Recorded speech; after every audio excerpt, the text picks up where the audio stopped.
Hello and welcome to the Get Your Act Together podcast. I'm your host, Kelly Reynolds, and today we have another episode of the agency series. And I would love to introduce you to Laura Kelly. Hello, Laura. Hello, I'm fist bumping. I'm so excited. I am so excited to have Laura here today. We have been chatting back and forth about this episode. Laura, tell the good people all about you and your business. Ooh, okay.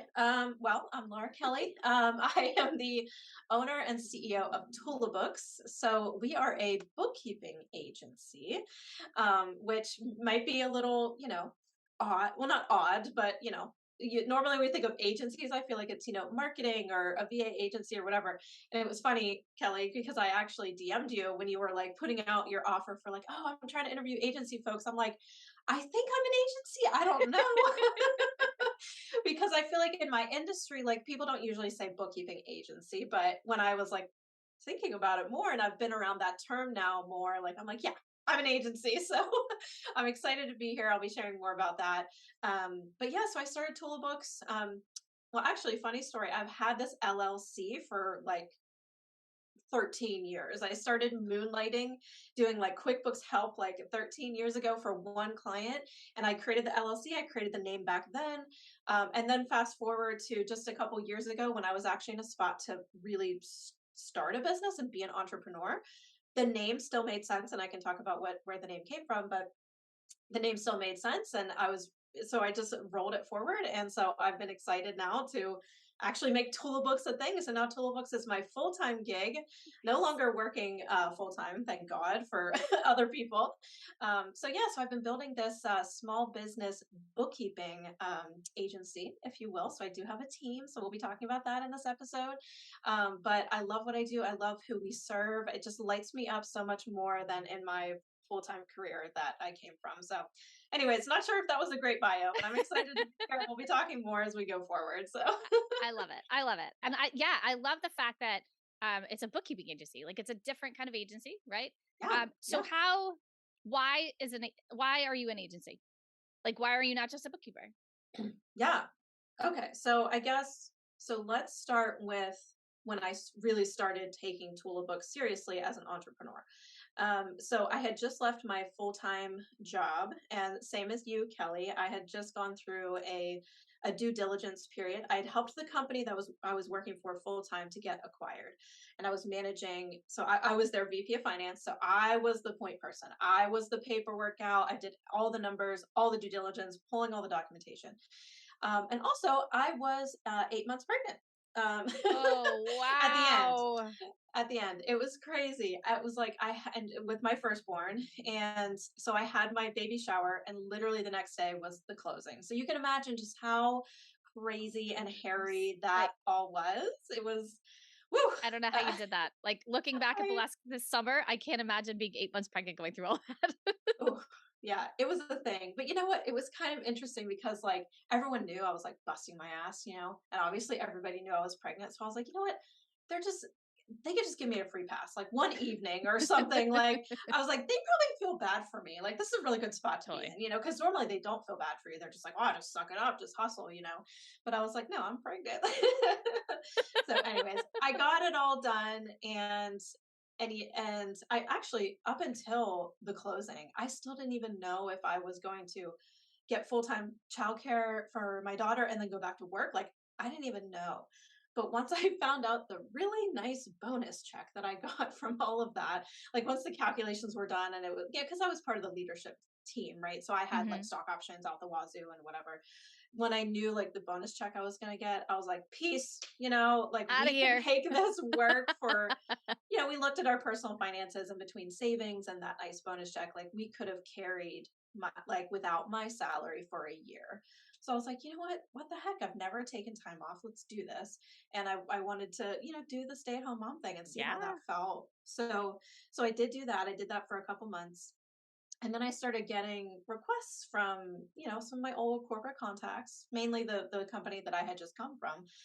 But they were like, "Yeah, Laura, you're not doing anything. Like, why don't you do some hourly work for us?" It's like, well, actually, I'm trying to raise a child here, but no, of course, like I was excited to kind of just do something a little different 3 months Yeah, like in. use your So brain again. Yeah. right, Be like a smart exactly. person, right? Instead of just someone who cleans up like puke Oof, everywhere and all the things babies yes. do. Exactly. Yeah. Yeah. So like 3 months in, I kind of had my bearings. So I was like, yeah, maybe I could, get a sitter like a couple hours here and there and like help them out. So it started there. And so TulaBooks started as a really like an hourly virtual CFO situation. Okay. And then I started to get more requests. Like they put more on my plate. I got in touch with some other contacts. They had other gigs for me. So within, I think, a period of probably about a year to a year and a half, we actually decided to put my daughter into daycare and I was doing full-time hourly CFO and I was killing it. I was making bank, because Nice. like I was making more than my full-time salary because, like a consultant rate, like I was able to charge Yeah. hourly. Like, so anyways, that was really sweet. But like pretty quickly into that, I realized, first of all, that's not scalable, right? Because there's only so many hours. And like, did I want to have to constantly worry about, well, what if one of these big retainer clients cycles off and now I have to find another one? And what's that new project going to be? And I don't know. I just didn't want that worry and stress and like everything had to be on me. And like, if I got sick Yes. for a week, Yeah. what would I do? And I'm sure a lot of the folks you've been talking to like have that kind of situation. And that's why they moved to more of this agency style model. So when I was thinking about the business, also during this time, I was getting some requests for like small business bookkeeping. And I was like, well, I can't charge my hourly CFO rate to do bookkeeping. So I got this idea. I had a friend of mine that I worked with at that last company. Her time was kind of about to wrap up there. Like she was going to be cycling off and she was a part-time person there. And I thought, gosh, what if I brought her under the TulaBooks umbrella? She could do the work because she was kind of like an accounting clerk kind of person. What if she could service those small business clients? I'll still keep the CFO stuff. We'll see how that goes. Like maybe like half time I can do that, and then the other half I can try and build this bookkeeping thing. So you can guess the rest was history. Like I ended up cycling out a lot more of that CFO stuff and just moved towards bringing on a team of bookkeepers, which I have 3 now, and we service about 15 monthly clients. And so now this is now the full-time thing, and I really don't have much CFO stuff going on. It's really just kind of like add-on packages to my monthly clients that I have. And of course, that pivot didn't happen overnight. I mean, that's been over the last year and a half, probably. But that's kind of all transitioned. And I think that's certainly, I really went from important to mention too, because a lot of people think, oh, yeah, well, I have a new offer and I'm just going to fill my books with it, or I'm going to change everything today. And I right, think, like, yeah, that's great that you said that because things have to change and you still have to pay for things and, feed your kids. And that, yeah, it's not yeah. overnight, people. No, no. And of course, like at the time when I got like sick of doing the CFO stuff, I wanted to burn it to the ground and make Yep. it so that it was like an overnight change. But I really had to sit on my hands and say, okay, this is going to be a slow transition. We will get there. And I love the way it ended up happening. So it was awesome. And I love it.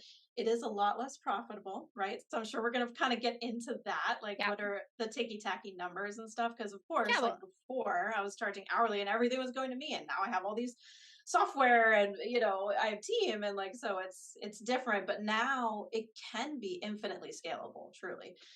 So that's where the excitement for me comes in is like, okay, I'm at a certain revenue and profit level now, but I can really take it somewhere. I just need to, again, sit on my hands and kind of wait and just let the clients come and just allow it to scale over time. all right. So let's go into those numbers because I'm always fascinated by numbers. We're numbers Sure. girls. Yeah. And I love the talk of it because I think so many people get into agencies, they do not charge what they're supposed to, or they don't charge enough to cover all the things, and then they make $0 or they make $1 for everything that's going on, and they're managing and they're working all these hours. So how do you kind of structure this? Like, how do you? I mean, you can tell the numbers if you don't have to tell your real numbers if you don't want to. How do you structure the pay for the people? How do you structure what clients are doing? Like, how does the money of it all work? And how do you figure out how to make a profit on it all? Oh, I That's a know. lot That's a in one big question. Yeah, it's a big question. And it, like we've been saying, it's really evolved over time. I did not have an answer for that when I started out. I kind of had an idea, like I knew what I was going to be paying my bookkeepers, a certain hourly rate. So then I kind of just came up with an equivalent hourly rate that I would want to charge the client, that I thought, okay, if we, which I do monthly packages, so I don't charge hourly, but I Got bake it. into the package like an assumed amount of hours that we're going to put into that. And, we have written into our contracts that we can, review scope every, 3, 6 months or whatever. So if it turned out that it was over scope of what I kind of anticipated, we can go back and reprice. That's a great Um, thing because people think they get locked into something for the rest of their lives and they're working 40 hours when they thought 20. And yeah, that's great. yeah, yeah, totally. And also we've been working with some proposal software that we use that really kind of breaks down very in detail, like you get X number of transactions, this is supporting you up to X amount of annual revenue. So like when any of those levers really materially change for the client, we can go back and reprice, because we can say, well, your revenue has doubled, of course our bookkeeping is going to increase, because that just brings more complexity, it brings more transactions, it brings more, maybe we need to do journal entries now and we didn't have to before, or whatever it is. Like the work grows as the business grows. Yeah. So but it took us a while to get there too. But yeah, so I kind of just came up with, again, like what would those profit margins look like if I pay my bookkeepers X and I charge the client Y approximately per hour. So that's usually kind of what I shoot for. And now I'm trying to kind of grow that hourly rate a little bit with clients as I go forward, because we're adding more layers, which means the clients are getting more value. Like now we actually have usually two bookkeepers on their account, and originally it was just one person servicing them, and now we've got like our core bookkeeper that's doing the main transaction entry stuff, and now we've got someone who's really doing that oversight piece, and then they still have access to me Mm, too, so like they're getting that's a lot. more. Yeah. Yeah, they're getting more. Um, so the way I kind of gut check it now, because it's really hard to get into the nitty gritty to see like what everybody's profit margin is per hour and whatnot. But what I like to do is just look at, okay, what was my top line revenue, and then what did I pay my team? And I try to keep the team costs between like 30 to 35% of my top line revenue, and then I kind of know I'm in a good spot. Like that's a good metric for us to kind of keep track of. And some clients, the team costs are going to be more than 30%, but then other ones, they might be lower because maybe we've just gotten really efficient with it, or whatever it is. So like they do kind of balance each other out. They're not every client is just 30%. Yeah. So But I think like having that notion in your head, because you have to pay your team, you've got to pay yeah, for all the software, right? yeah, All the yeah, doing books it needs software, and you have to do all the lots of things, it. and then you have Yeah. to make money as the manager of the team and the owner of the business and taking the risk and all that stuff. So I think that's something I think I say in every podcast, listeners, is that you have Hmm. to get paid for these things. This is not Yes. it's not charity. Uh, if it was, it would just be Right. called a hobby. But like that's a big thing to me. I want to make sure people know that they have to pay things. Right. And then they get Right. to make money to pay their families or their bills and things like that. Um, how do you pay your people? Is that a retainer as well? Do they get like you're on a package with a client, do you pay them like a flat kind of package rate as well? Or are you paying them hourly? How are you paying them? So they're all employees.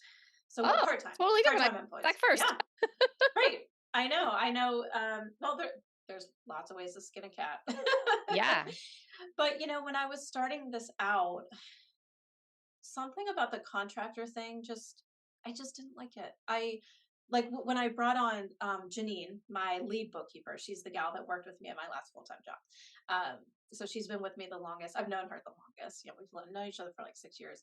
Um, when I brought her on, it never made sense to be a contractor. Like she was always just going to be a part-time employee. So she tracks her hours, and then we pay her hourly.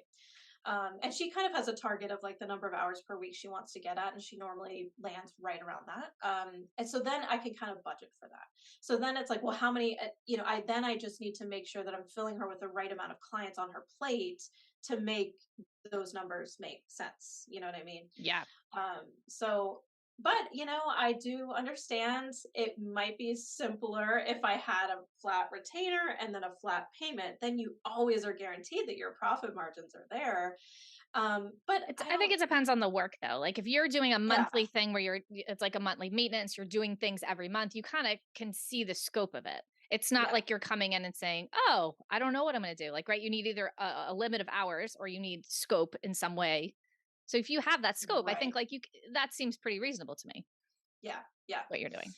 Um, yeah, so I guess there is some risk there. And that's where we have gotten into some issue with clients where we have almost been underwater because I just way underestimated the scope, and that was Yeah. actually before I had that proposal software that really helped us price like line item by line item. If I had quoted that client, over a year ago with that software, they would have been paying triple. like, Oh my goodness. What software so, is but it? it was so early. So we use a program called Go Proposal, and it's specifically for our industry. It's for bookkeepers and That's accountants. really cool. Yeah, so like it has a price point for like transaction limits, number of bank accounts the client has, what's their annual revenues, like those types of like big markers and stuff. And it's great for us too because we also like every package has to be so custom because, yeah, base bookkeeping that includes the same types of things. But then like some folks they want us to manage their accounts payable, they want us to manage their payroll. There's lots of other add-ons. So for our industry, I did try using Dubsado and like some of those types of tools, but I was having to customize it so much. And with Go Proposal, I just say, yep, they want payroll, they want AP, they want, 1099 management, whatever. And we just tick, tick, tick, tick, tick, and then it generates a price. It's the best thing ever. So for our That sounds industry, amazing. I that's, can't make a yeah, Dubsado work either. Like I right. love systems and I love learning new tech, but for some reason it's such a block in my head that I just refuse. I can't make it work. so Yeah, yeah, this thing sounds awesome, especially like you're ticking all those boxes. I'm like, yes, I do all those things. I've done right. 1099, so yeah. Yeah. Exactly. So and I love that you are pricing it for what they are getting, not just, oh well, I'm doing bookkeeping. Like, no, these are the services you're going to get. This is the price for those services. This is the scope. And I think that is so important, especially it's important for any business, but I think it's so important for agencies because you need to know what's going on. You need to be able to schedule that work out for the team. And I think it's way less chaos than, Hmm. hey, we just have to do some work today. Right? Like, Right. who's going to do all this stuff? I don't know what's going to happen. Like, raise your hand if you can do something today. Like, that becomes a lot of chaos. And I think that's a lot more management. So if you can be, kind of having these packages where you know what's going to happen and you Yep. can schedule that out a little bit better. I mean, Totally. how are you dealing with capacity? Are you at the point now where you can figure out what the packages are to know how many people should be on that thing or how many clients one of your bookkeepers can handle? Like, how do you figure out who gets the capacity? Or yeah, Ooh, yeah, I think we're kind of at that inflection point now where we're really going to need to get a handle on that. Like I've had these three team members now. Well, the newest one, I think she just joined at the beginning of this year, so she's going on almost like 8-9 months with us now. But the other two have been with me like over a year, like since I really pivoted into this like bookkeeping world. Um, so it's just kind of worked out that like new clients come in, it's like, oh, Janine, do you have the capacity for another one? Okay, great. So it's just been like, yeah, can we add to your plate? But I think we're finally getting to that point where it's like, especially now that I've put that structure in place where we've got our core bookkeeper and our lead bookkeeper, like that was new for us in the last couple months. And that's been working out really, really great. So now the tricky part's going to be like, okay, well, the lead bookkeeper could probably handle more accounts than the core because the core person's doing like really most of the day doing to all the day things. Yeah. legwork, transaction stuff, that kind of a thing. So now I'm going to have to figure out like, well, how many can the lead have versus the Mm. core? So I might need to have like two cores for every one lead. So now it's like a whole new world. So I will say I don't have all that figured out right now. Yeah. But I probably will need to hire maybe a core person, maybe in Q4 if we onboard a couple new clients now. We might be in that spot. So, but yeah, it's gonna be interesting. Yeah, because I'm always interested in that because I have a long-term team, right? Like everyone, the newest person was March, two people in March because I liked them Okay. both. Yeah. I interviewed them. But other than that, everyone's been here for a long time. Yeah. And they kind of know what they got to do. we can figure it out. They have their own clients so I don't have any master plan of like checking how many hours everyone has each week. And like, Yeah. so I'm always kind of curious as to how other people do that because I haven't had to do that yet, to Right. any grand plan. So it's more, Yeah. everyone kind of handles stuff. Like And everyone that knows is what we're supposed to exactly do. where we are right now. Like Yeah. we all know everything that's going on. And yeah, like I said, with the switch to do the core and the lead, like that kind of shifted things. So now we're kind of letting the dust settle on that. And we implemented another software. So I guess because we'll probably get to this in our conversation anyway, so I'll just bring it up. Our project management tool that we've shifted to, because we were using Asana, like we had projects in Asana that had, templated like recurring tasks, like, download the bank transactions and download the statements and blah, blah, blah. But we have since moved to another specific tool in our industry. It's called Keeper, and it is amazing. We are obsessed with it. We just started doing this over the last month, and it's meant for our industry. So all of the recurring tasks like are already in there, and it pulls in reports from QuickBooks. We can make changes to transactions in Keeper, and it integrates it back to QuickBooks. I mean, it's just like heck with Asana. Like Asana's out of here. Forget that. I'm like, Yeah. this is like nerd level and I love it. Yes, I I was just knew so you were gonna excited. love this. I'm like, this is so awesome. I know. The efficiency is like, oh, it's so great. And it gives all of us the visibility to see, okay, like where's everybody at with their July close? Like who have we closed out? Who are we still working on? Like, and then, it also has like a client portal. So we can actually take transactions from their books that we need clarity on. I'm sure you're familiar with this. Like I need a receipt. Who's this vendor? Like, what is this for? What did you buy category. today? Exactly. So then we post those up into their client portal and they can log into it either on their desktop or their phone, and then they provide comments, and then it goes back to us, and then we can update the transaction in Keeper, and it's so I'm writing this so down great. right now. Yeah, I don't, it's I so mean, cool. I don't know that I need it really, but I want it because it seems cool. This Yeah, is what happens. exactly. Like, this is like nerd level because it's like 11 o'clock at night. I'm like, I'm going to go look that software up. Like, what? Go to bed. Yeah. But now I'm like, that sounds really cool. Oh my goodness. Yeah. Yeah. Like those random transactions that, you're like, I don't know what you bought. And they're like, oh, it's on Amazon. I'm like, I know you buy a lot of things on Amazon. What did you buy? What is it? You got to tell me what's going on over here. That's Target and Amazon. Those are the biggest culprits right there. Oh, and it was like 75 transactions, and he's like, I don't know. I'm like, well, that's great. Yeah. I'm having this conversation in my head. It's a frequent one with one of my clients. So Oh, that's cool. Oh, so you do bookkeeping with your clients too. That's awesome. well, I personally don't anymore. I started out doing, I started out with a couple of my clients doing accounts receivable. So invoicing, tracking payments, that kind of stuff. And then we brought on Kristen on my team as a bookkeeper. She's fantastic. And Awesome. she comes in and does like the real bookkeeping. Like I was finance. So I don't know how to like do journals very well. It takes me a lot of thought to like figure out where all the things are going to go.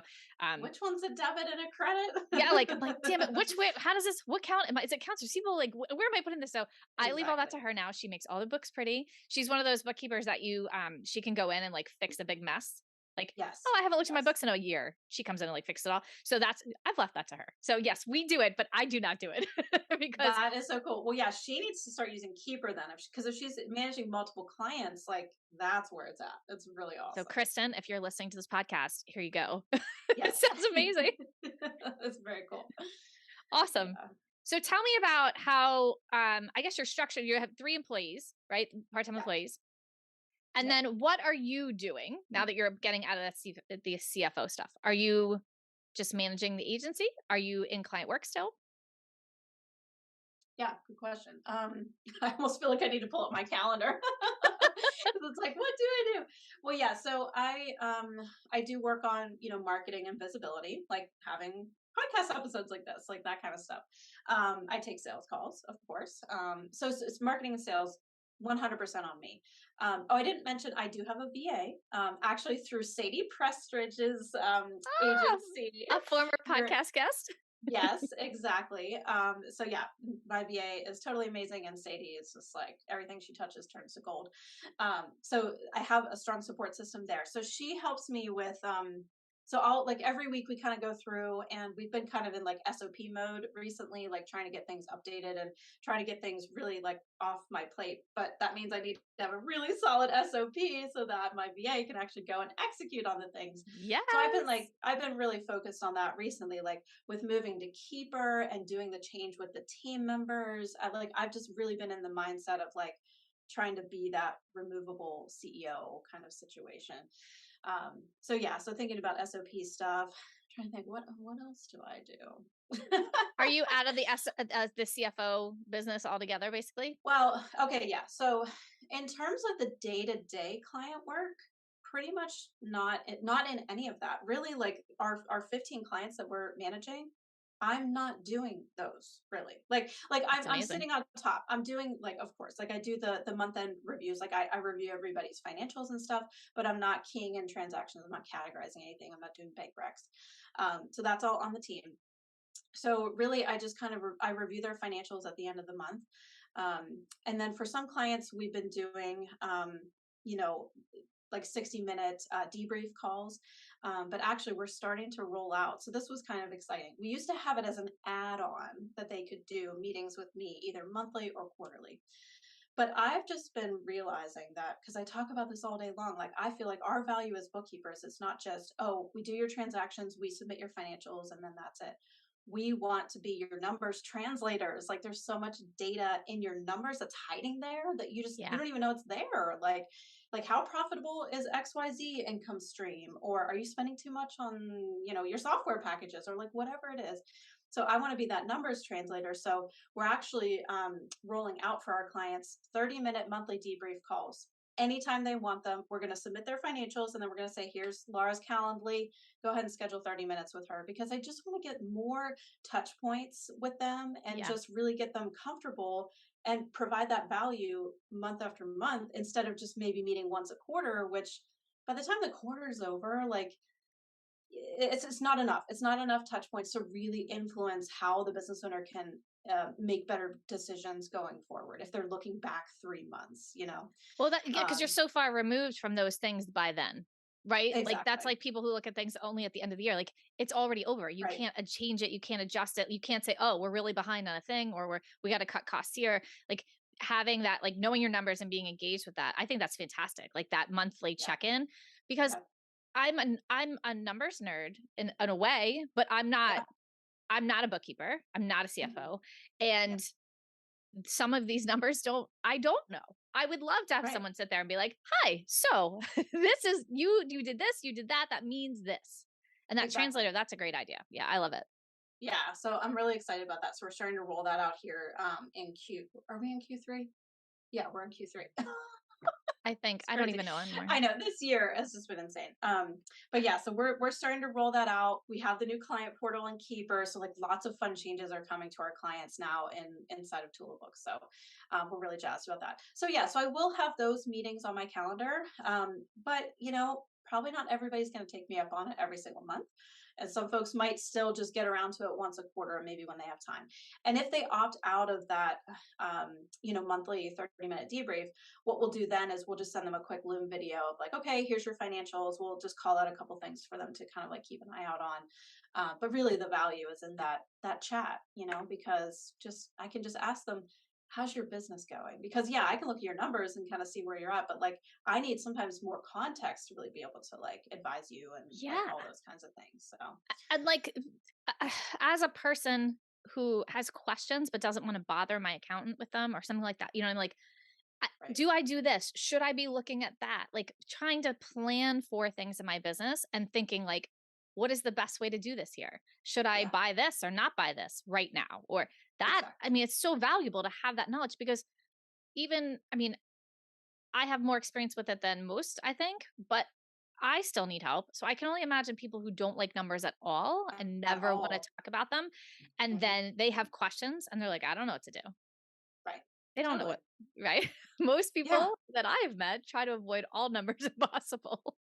Exactly. Yeah. So at least like they've been getting the peace of mind from us knowing like their books are all handled, but I really want to start adding just that extra value because I talk about that all the time and I'm like, well, these quarterly meetings just aren't cutting it. Yeah. And actually not everybody has even opted in. It was an add-on package. So we've Okay. kind of rejiggered that a little bit. Now we're going to be including a 30-minute debrief every month. And now what I'm going to be doing is adding on even more value add CFO services if they want to opt into those, like creating an annual budget and updating that, monthly or quarterly or whatever that is. So that'll be the extra kind of CFO stuff, but we're just going to be including those 30-minute calls because that's where it's at. And that's where my mission and values, it's the numbers translator. And I can't really provide that if I don't meet with clients every month. Yeah. And that's going to be the thing that sets you apart, right? Yeah, exactly. To be able Totally. to offer those things and to be like, no, we're going to take care of you. Yeah, totally. Yeah. Yeah, I because love they it. can get because their VA or an intern or something can do the bookkeeping. Like that's a dime a dozen. So yeah, that's really where the value add's going to be. I love it. So how are you picking your people? How are you choosing your people when you hire them, and how are you getting them ready to be given client work? That's a big thing with agency owners is being scared to let their people touch their stuff or their client Yeah. stuff, like giving that kind of control away. How are you bringing on people so that you can prepare them for that? Oh, this is also something we're figuring out. I think it's always a So process, isn't it? yeah, well, so I mentioned my first hire, Janine.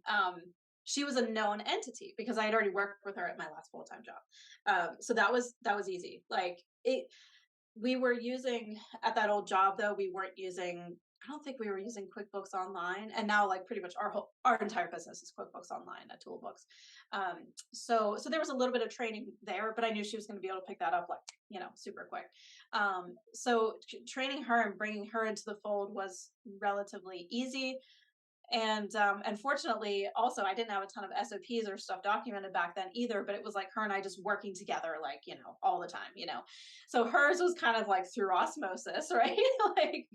From the beginning. And then the subsequent hires that I made, um, one was somebody that I found her by doing a search, right? So I used I don't know if you're familiar with Jazz HR for recruiting.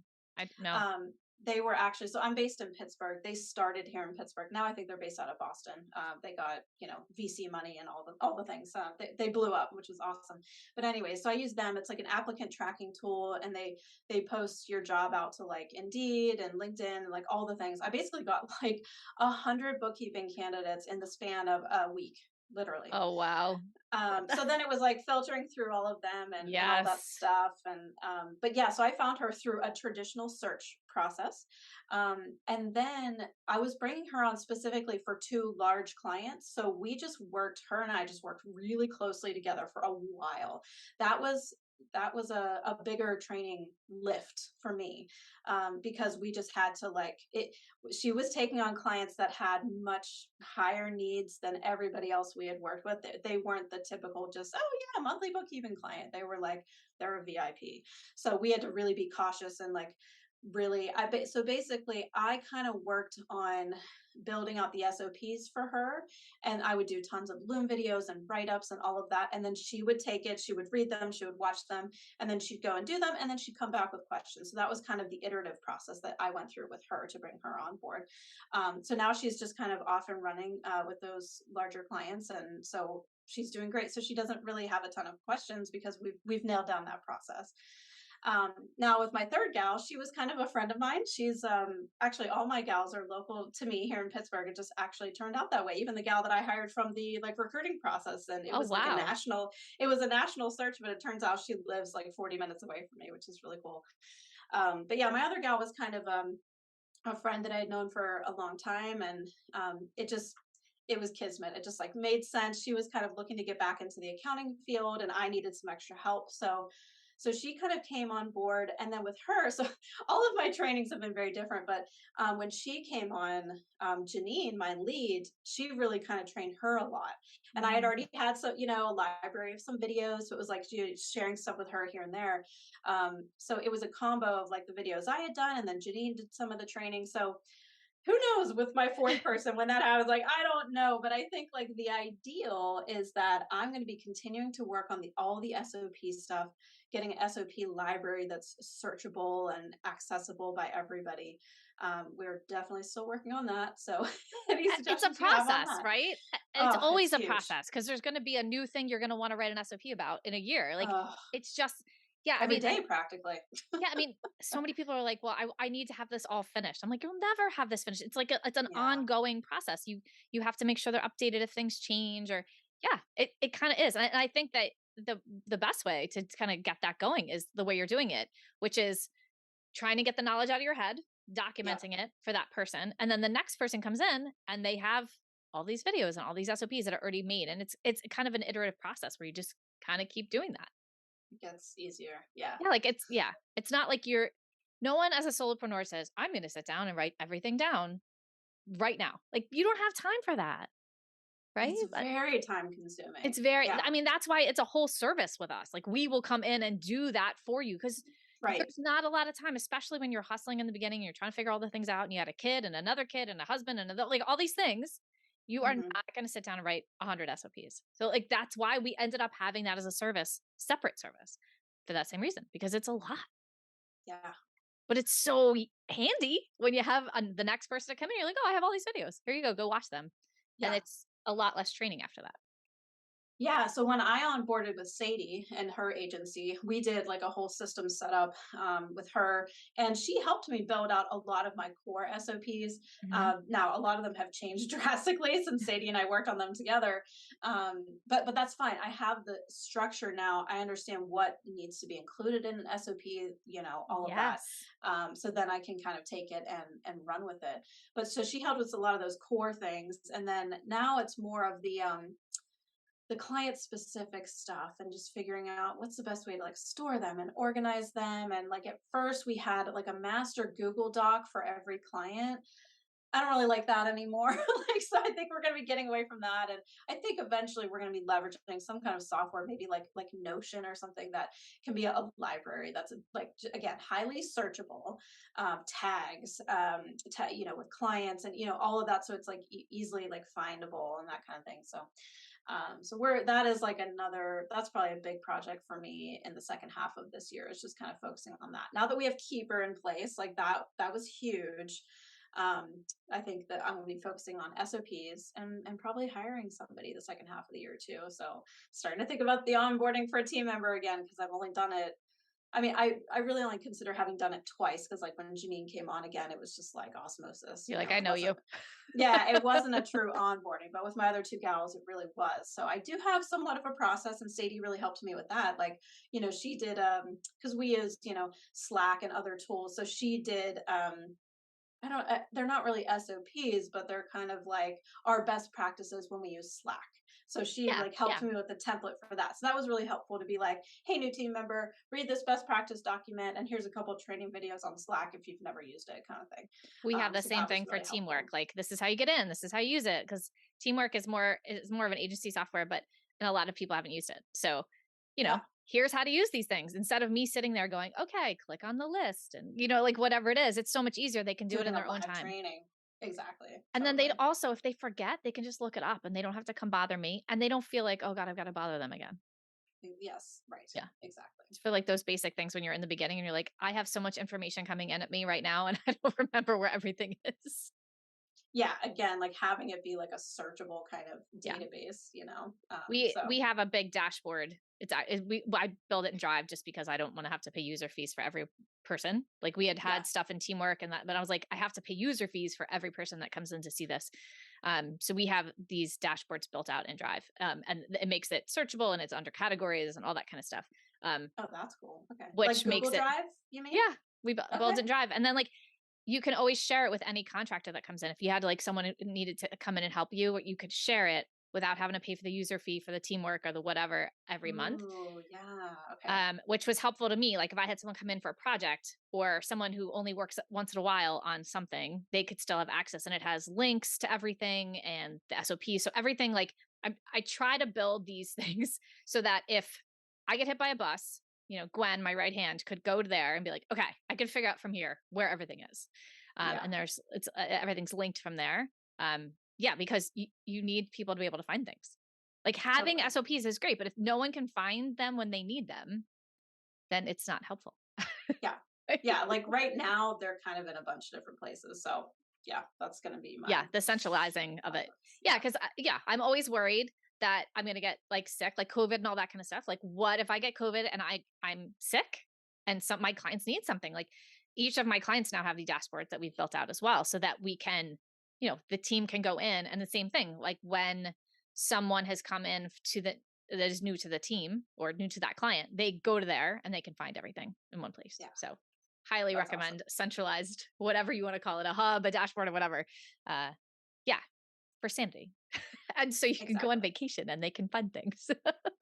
Yeah. Again, to be that removable Yeah. CEO if Yeah. sickness, because that's a real thing. We did just, we got over COVID probably about a month and a half Oh. ago. I mean, it was fine, but it still took the whole family out, and it's like, Mhm. and then we're like, no childcare for 10 days. So like it impacts things. So Uh-huh. yeah, even things like that, or choosing to actually take a vacation. That's a Leave. novel Yes. idea. Maybe I'll actually do that at some point. Yeah, yeah. I still fight myself on that. I still bring my computer places that I Yes. probably shouldn't. But I'm working on it. Yes.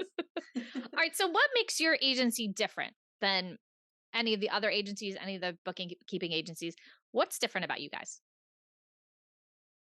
Well, I was gonna say, well, we do bookkeeping, which is like not a typical like agency, I guess, but I can't say that because of course there are other bookkeeping businesses that are operating the same way as me they have team, it's not just like a solopreneur bookkeeper kind of situation.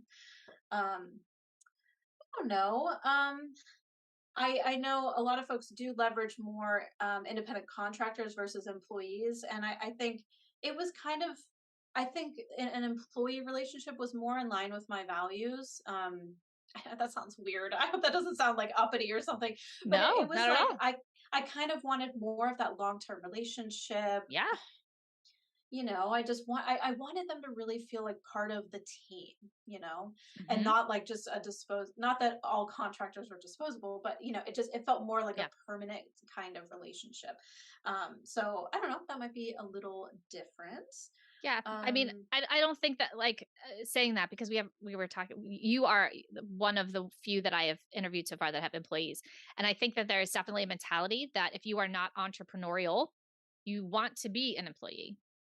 right, So being a contractor is like a bad thing. You know what I mean? Like there are certain people that they don't want to be a contractor; they want to be an employee. So I don't think that right, either one is wrong. I think it's the situation you have and the people that you have. Like I have people that want to build their businesses; they don't want to be my employee because they have right. other things going. So I think it's just, I don't think it's wrong either way.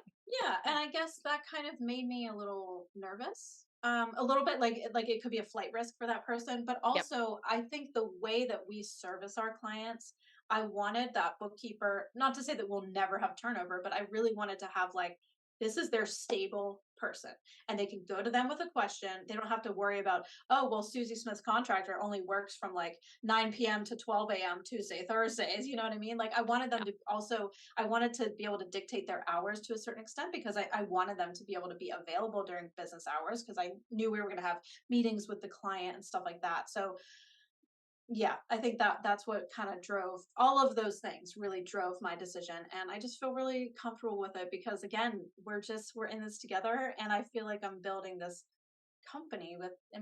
employees. I don't know. It feels cool. I No, like totally. I totally get it. it. What do you Yeah, think it is the helps me reason? feel more like a CEO too. So, What do you think is the reason your team um, stays? Like, why do you have such low turnover? yeah. Well, I think to your point earlier, like they want to be bookkeepers. They don't want to be too client facing. I mean, they do like client meetings with me, but like they don't want to lead those client calls. They don't want to find clients. Like they're not. So part of that is like they want to do the grunt work bookkeeping. They love that. They want to be behind the scenes. So Mhm. they're like you said, they're never going to want to go out and like steal my clients and go start their own business. But I feel like I don't know. I feel I highly value them, and I tell them that all the time, And Yeah. I provide them lots of training opportunities too. Like I just sent two of them through like the QuickBooks certification training, like on Oh, my nice. dime. kind of thing, so they like clocked their hours and they built me for that time. So they know they've got lots of like training opportunities. And I'm always like teaching them new things. Like a lot of what Janine knows about accounting was from what I've taught her over the last, 6, 7 years or whatever. So I think we have a really good relationship, and I don't know, I think they enjoy working with me. Yeah. So, Yeah. and we try to keep it fun. So that kind of culture, just like you're valued, you want to come to work, you get to do the work you want. Like that's it.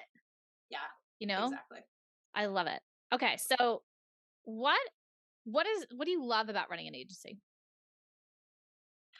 Well, I love that more and more I am becoming more removable, right? I mean, my team is really kind of running the show. So if I need to step away because of COVID or like a week-long vacation or something, I don't have to worry about checking in on client XYZ because my team has it handled.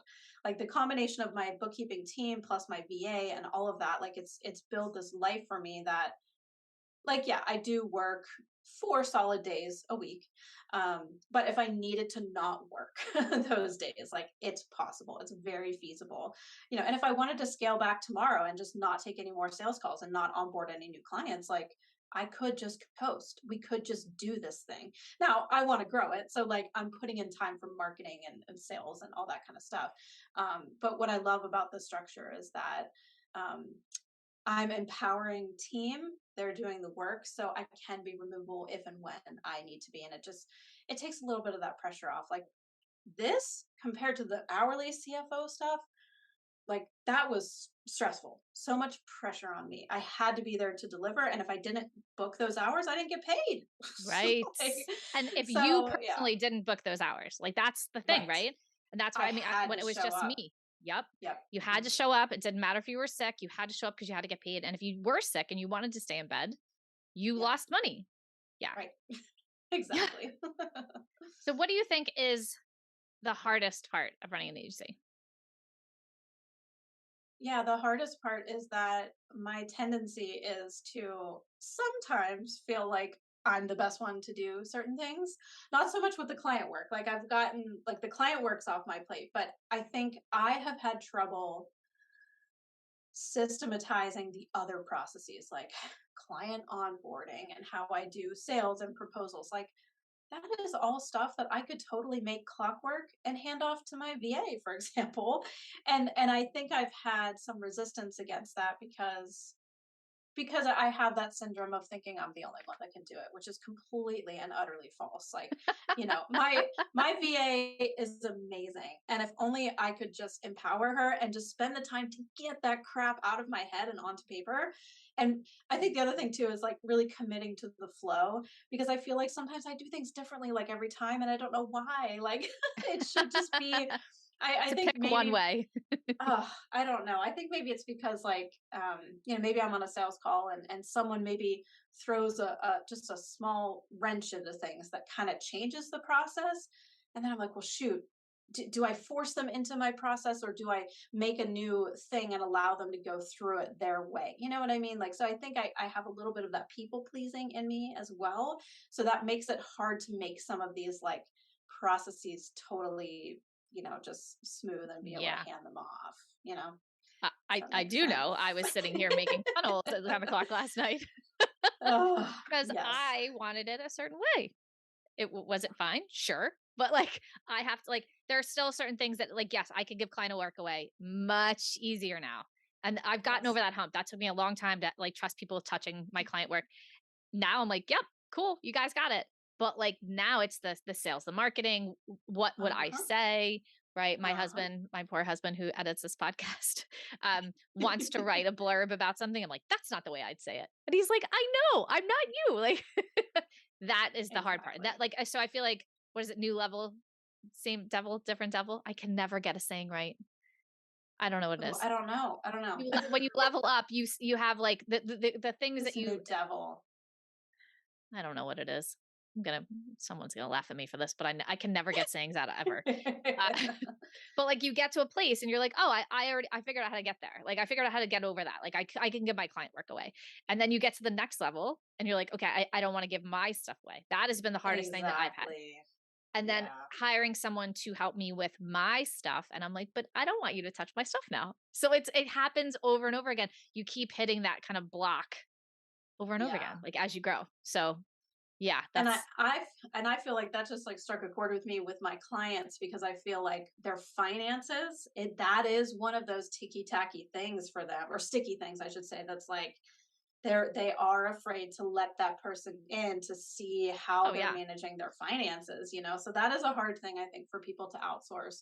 But once they let go of that, though, I think they'll see like, whew, there's so much freedom on the other side of that. Just again, like peace of mind knowing that it's all being taken care of. Um, and the fact that even if they have messiness, that's okay, because we're going to come in and be able to help advise you to get out of the messiness. So that's the Yes. thing, they just have to And let go. Yeah. like the guilt, I think a lot of people come with, they're like, oh, it's such a mess, I don't want to show you. And I'm like, well, it's not going to get me better unless you show me. Right. Right. Like, Exactly. Yeah. you're not doing this great. That's okay. We're not judging you. Like, we're not all sitting behind, like, there's no like Slack channel where we all make fun of you for not having, Right. right. Like, that's not how it works. Exactly. We just want to help. Yep. Yep. So, Laura, thank you so much for being here today on the podcast. I love talking numbers all day and talking new tech. This has been so fun for me.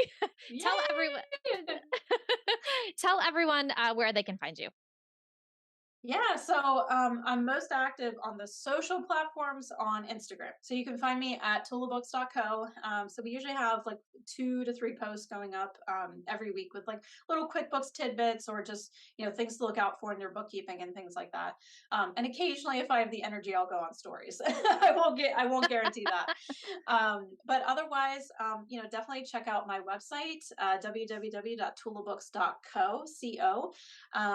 And I'm all about one-to-one connection. So my call to action is book a call. Get on that call with me, because I feel like, especially in my industry with numbers and things that are scary, like just talking to me, I think you'll get that feeling of like, oh, she can do this. This is okay.